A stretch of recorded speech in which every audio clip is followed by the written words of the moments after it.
Hello, this is Community Unity Now, the D Tycoon Show. This is Bill Morton, President of the Rogers Park Chamber of Commerce. I am Trudy Leong, Administrator of the Rogers Park Chamber of Commerce. And today we will be discussing our community involvement and our work trying to help our constituents get their city services. Bill, would you like to start off with talking about our work on the Park Advisory Council at Willie White Park? Certainly. The Willie White Park Advisory Council is located at Willie White Park, Willie B. White Park, named after the Olympian that came from Rogers Park. It's located at 1610 West Howard Street, and it's at the intersection of Howard and Ashland. I have a long, storied history with the Willie White Park Advisory Council. I actually joined the Willie White Park Advisory Council before we formed the Rogers Park Chamber of Commerce. And that was in 2009, the chamber. Right. So I joined the Willie White Park Advisory Council and was voted in as a member in 2008. And the reason why I chose Willie White is because it was in our neighborhood. It was doing a lot of good for the children and the after-school programs, and they had different lunches and different events. And I wanted to get my feet wet in community service, community organizing, and just working with the board, learning the Robert's Rules of Order and how these community meetings go before we came out with the Rogers Park Chamber of Commerce. It was in the works at the time, but I was advised to join a local organization so I can get the feel for running the Rogers Park Chamber of Commerce when the time came. Well, recently we have a lot of work not only at the Willie White Park. There's also the Harold Washington Memorial Playlot and also Triangle Park. Right. The Willie White Park Advisory Council, it tends to takes care of, handles Willie B. White Park and the Field House, Harold Washington Memorial Playlot, which is a small little kids play lot, and Triangle Park, which is on the far north side of Rogers Park, right next to the Calvary Cemetery and Chicago Avenue, Evanston Chicago Avenue, over by that big new storage space. It's right over there by Juneway and Haskins. So is that in what they call the north of Howard area? Yes, it is. Well, recently Bill and I actually did some work over there with a weed whacker and cleared away a lot of the weeds that the members said that it would help a lot if we were able to do it. Yeah, with a partnership with the Rogers Park Seed Library, the Willie White Park Advisory Council was tending to this little natural space, and we were requested to pull some of the weeds and to tighten it up a little bit. We were given the instructions to avoid the milkweed because we're pro milkweed here. All the way, need to save the butterflies. Yeah, the monarch butterflies, they really need our help. And so we did it. We there was a monument there, and we kind of cleared some of the grass from around the monument so you could see it again. And then there was the 1,000 Ripples project. It's like a head. It's like coming out of the ground, work of art, and you'll see 1,000 Ripples project all around the city of Chicago, and at Northeastern Illinois University they have one. But there's also one at Triangle Park, and I whacked the weeds around that so it wasn't completely covered with the weeds. It's one of those white, Indo-Asian heads that are sticking halfway, half the face is out of the ground. Then the top of the head is out of the ground. That's the, what ripples now? The 1,000 Ripples project. Okay. And I believe there are a total of 1,000 of those heads, and they're all around the city of Chicago.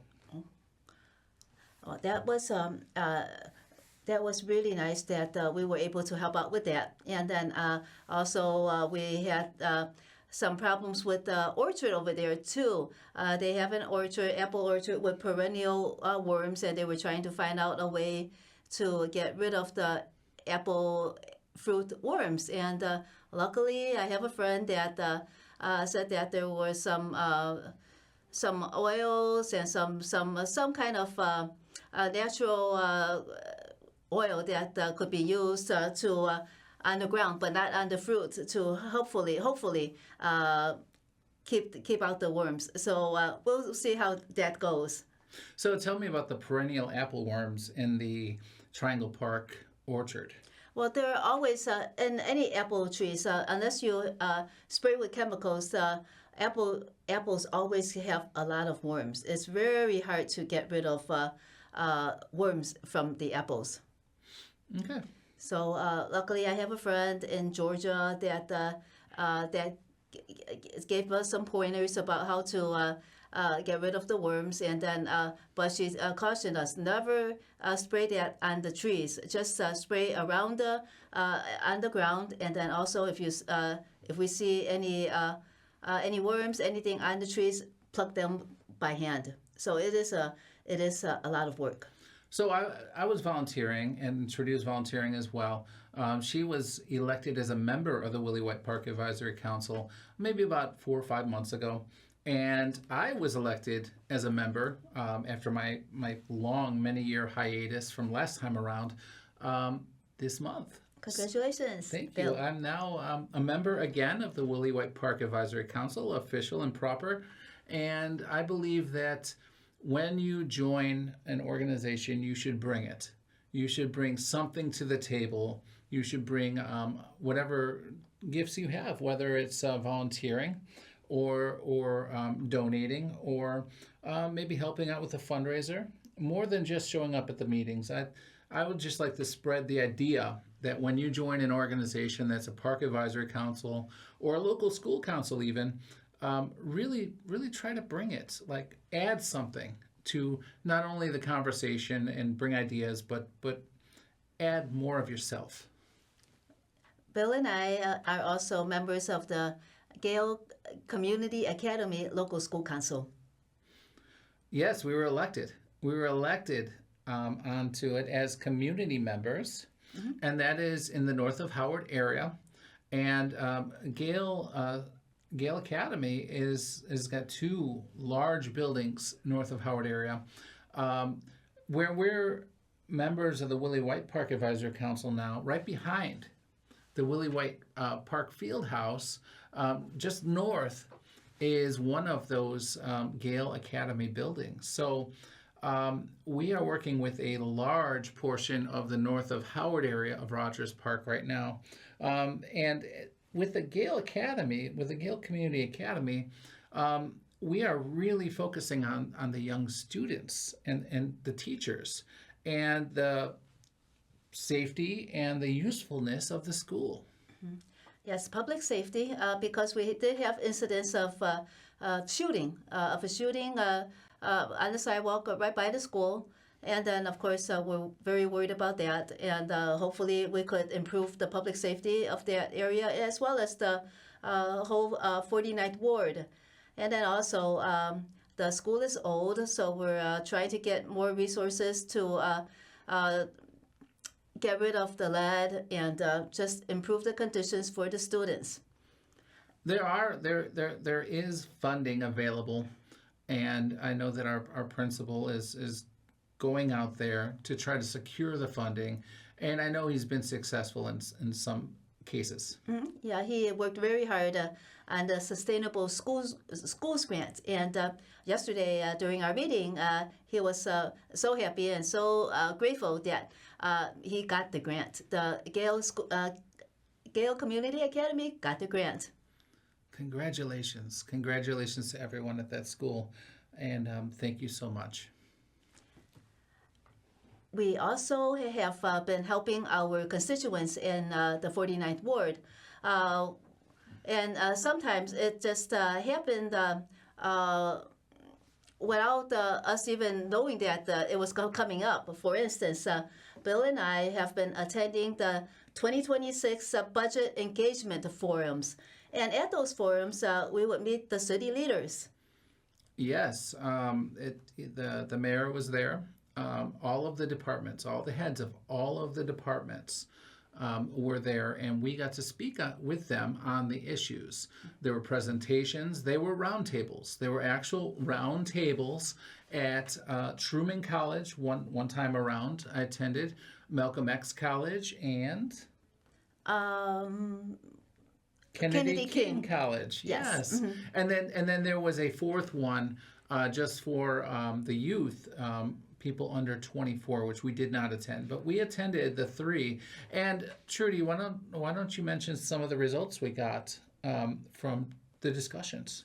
Well, one thing that stood out to us was the head of the commissioner of the City of Chicago Department of Public Health, Simbo Ige.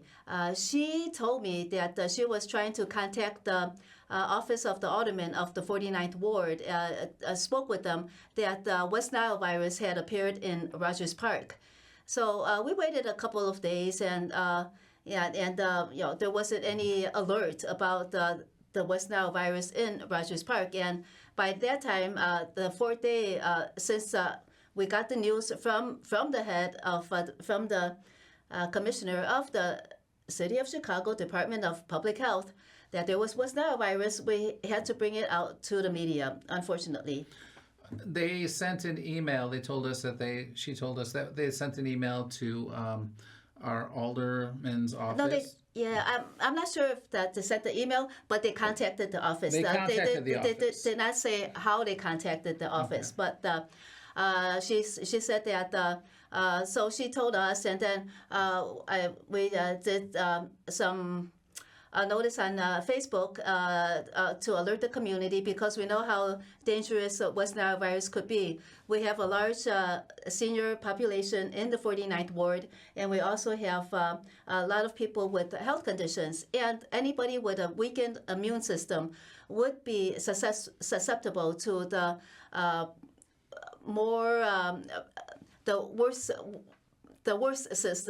worst symptoms of West Nile virus, which would include meningitis and encephalitis, which is inflammation of the brain or inflammation of the spinal cord. And some of those symptoms are headaches and aches and fever.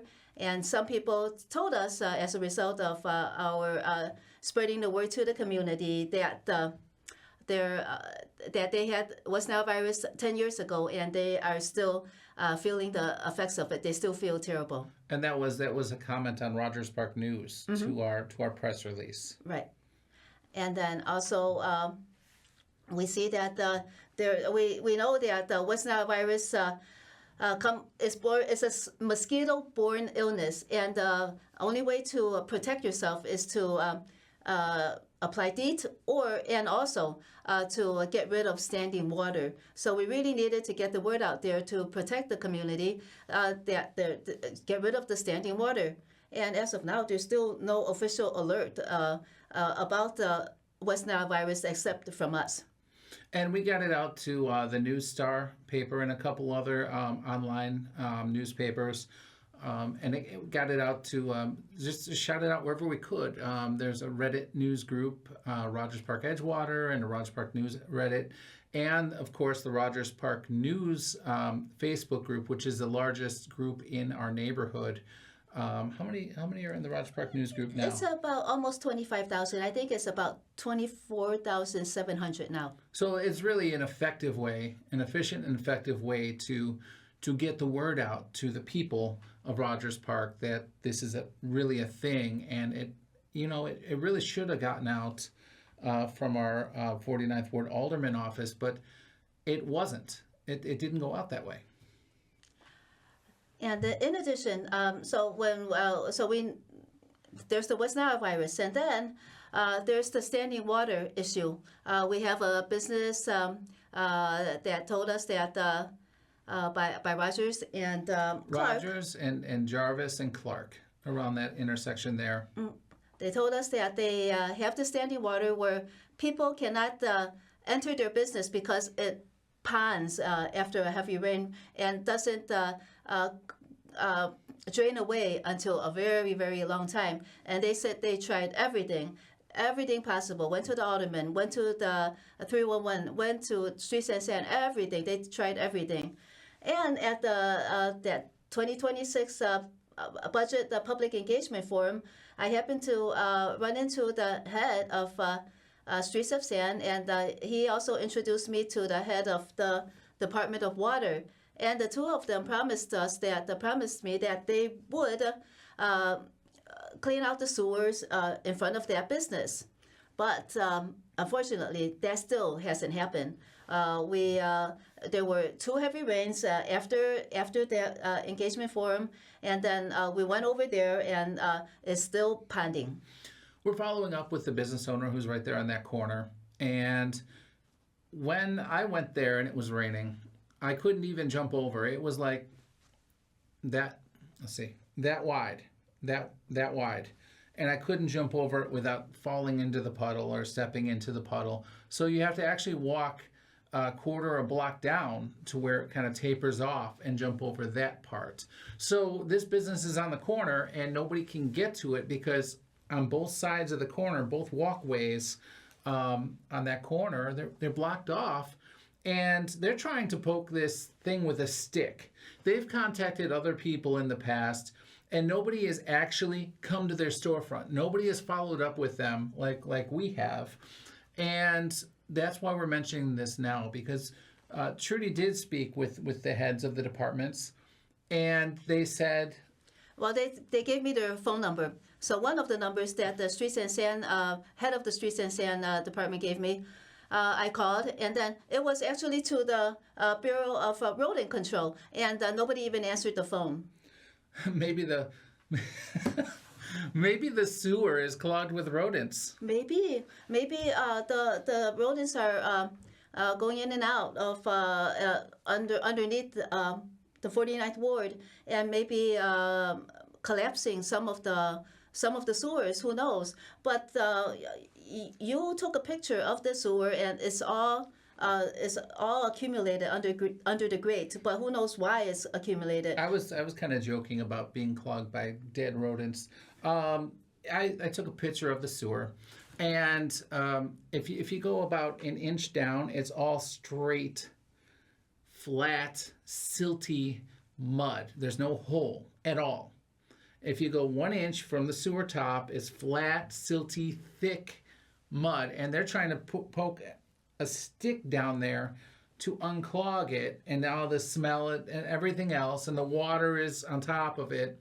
It takes a very long time for it to go through this silty mud to get through the system. And they told me that it's been like that for many years. And I said, well, has anyone ever come over like I just did? Like, you called the Chamber of Commerce, and we're following up, and we actually spoke with the departments, and I'm here. Has anyone ever stepped foot in your storefront to follow up with you on this after you called them? And they said, Bill, no. Yep, I asked them too yesterday, and they said it's been years and years, and nobody gives them any response, no matter whom they called.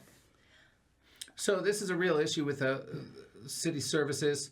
We have a Department of Streets and Sanitation.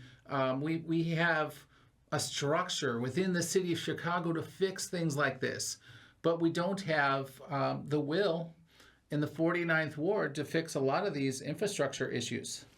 And not only is it affecting the business, right now it's a public health issue too.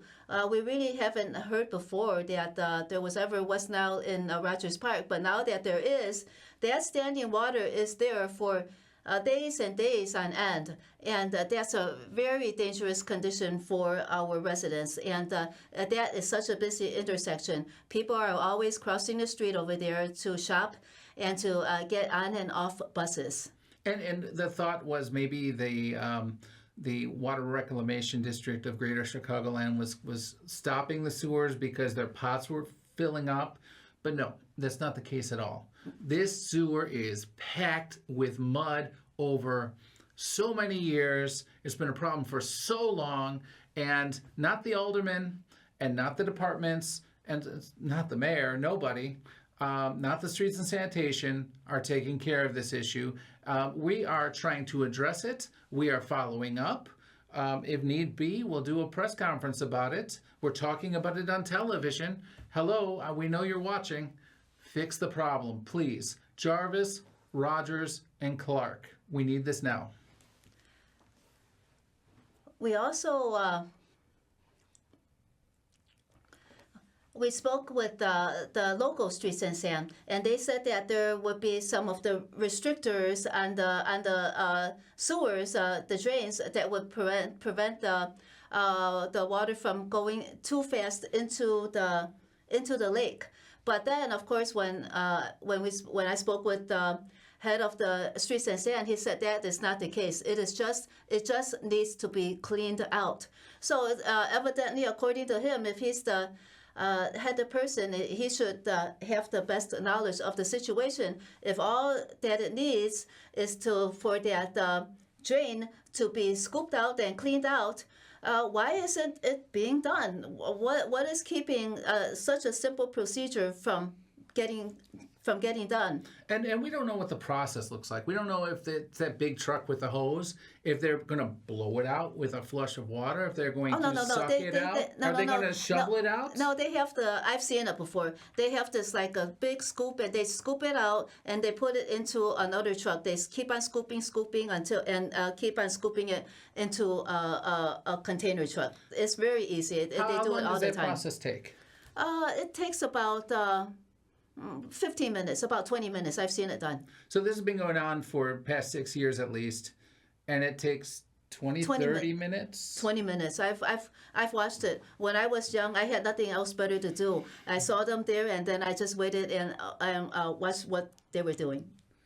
Okay, so please get on that. We'll call you. We'll call the departments back. We'll check in with the business owner. We will complain to the alderman's office, but that's not going to do much.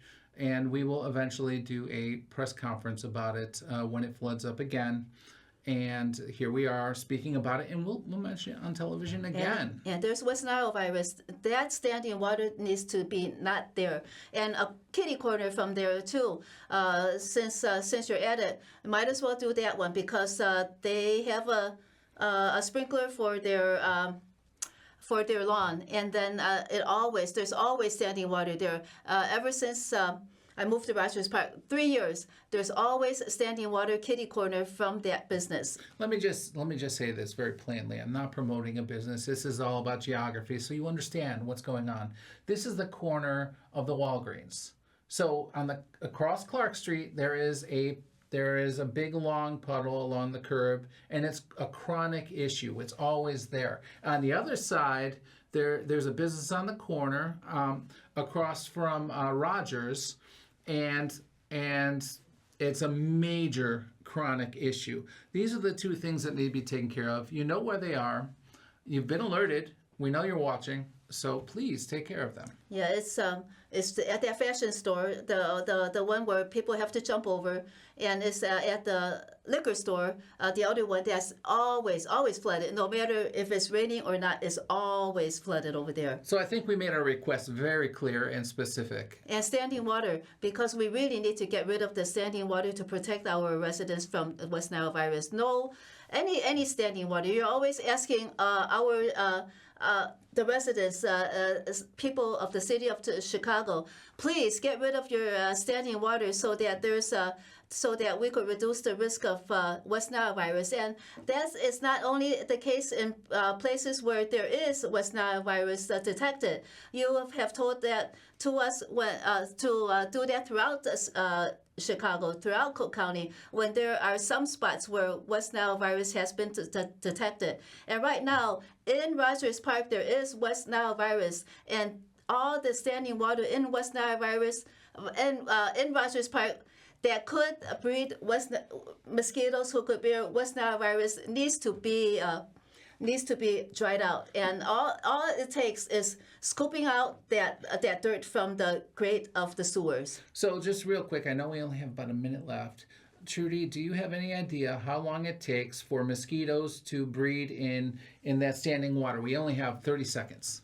I would say just under a day or so, because I've had the standing water and I've seen it. And then when I did not remove it in one day, right away, the next day, there's mosquitoes all around there, and then I would have to run and then dump out that water. One day is all it takes for mosquitoes to breed in standing water. And that's it. That's it. Well, thank you so much for watching. City of Chicago departments, please help us address this issue, help protect the people, help protect the citizens who pay taxes to you and who need your services. And this is Community Unity Now, the D Tycoon Show. This is Bill Morton, President of the Rogers Park Chamber of Commerce. I am Trudy Leong, Administrator of the Rogers Park Chamber of Commerce. We thank you for watching, and we will see you again next week.